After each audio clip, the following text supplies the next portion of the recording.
अस्सलाम वालेकुम नाज़रीन, हाईटेक न्यूज के खबरनामे में आपका खैर मकदम है। मैं हूं नेहा खान। नजर डालते हैं आज की अहम खबरों पर।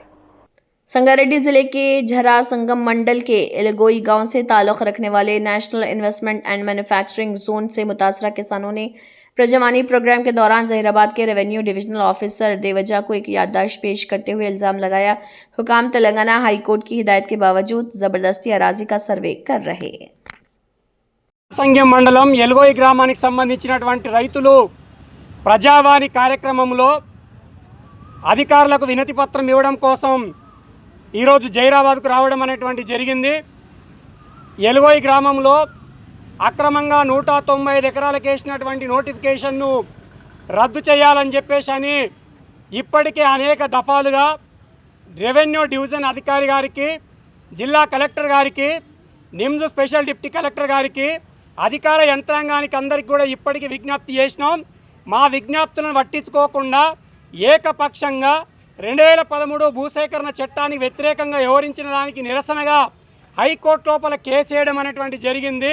హైకోర్టు లోపల కేసు నంబర్ 537/2026 దీనిలో స్పష్టంగా చెప్పినటువంటిది ఏంటంటే రైతుల పంటలకు ఏమాత్రం నష్టం చేయొద్దు, రైతుల భూములకు వెళ్ళొద్దు అని చెప్పేసి ఆదేశాలు ఇచ్చింది.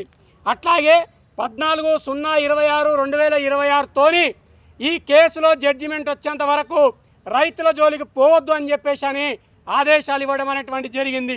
కానీ ఇక్కడ ఉన్నటువంటి నిమ్స్ అధికారులు, రెవెన్యూ అధికారులు రైతుల భూములకు వెళ్ళేసి సర్వేల పేరుతోటి సర్వేలు చేస్తూ ఇవి మా భూములు, ఈ భూముల్లోకి మీరు రావద్దు అని చెప్పేసి రైతుల్ని బెదిరిస్తున్నటువంటి పరిస్థితి ఉంది.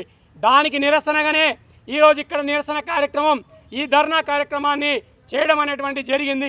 కాబట్టి మేము చెప్తున్నాం, ఈరోజు తెలంగాణ రాష్ట్రంలో హైకోర్టు ఆదేశాలకు విలువ లేదా, ఈరోజు కోర్టు ఇచ్చినటువంటి ఆదేశాలను కూడా అమలు చెయ్యరా అని చెప్పేసి ఈ సందర్భంగా ఈ రాష్ట్ర ప్రభుత్వాన్ని అడగదలుచుకున్నాం. ఇప్పటికే రాష్ట్ర ముఖ్యమంత్రి రేవంత్ రెడ్డి గారికి 100 మంది రైతులు మా యొక్క బాధలేంది, గతంలో ఎన్ని భూములు ఇచ్చినాం, ఇప్పుడు ఎన్ని భూములు పోతున్నాయి, మా భవిష్యత్తు ఎట్లుంటుంది అనేటువంటి దాని మీద ముఖ్యమంత్రి గారికి లేఖ రాసినాం. అయినా ముఖ్యమంత్రి నుండి ఇప్పటిదాకా స్పందన రాలేదు. కాబట్టి చెప్తున్నాం, ఈరోజు కోర్టు ఆదేశాలు అమలు చేయకుండా ఏకపక్షంగా మీరు ముందుకు పోతే మా భూముల్లోకి మీరు ఎట్లేస్తారో మేము చూస్తామని చెప్పేసి తెలంగాణ వ్యవసాయ కార్మిక సంఘం తరపున, రైతుల తరపున ఈరోజు మేము చెప్పదలుచుకున్నాం.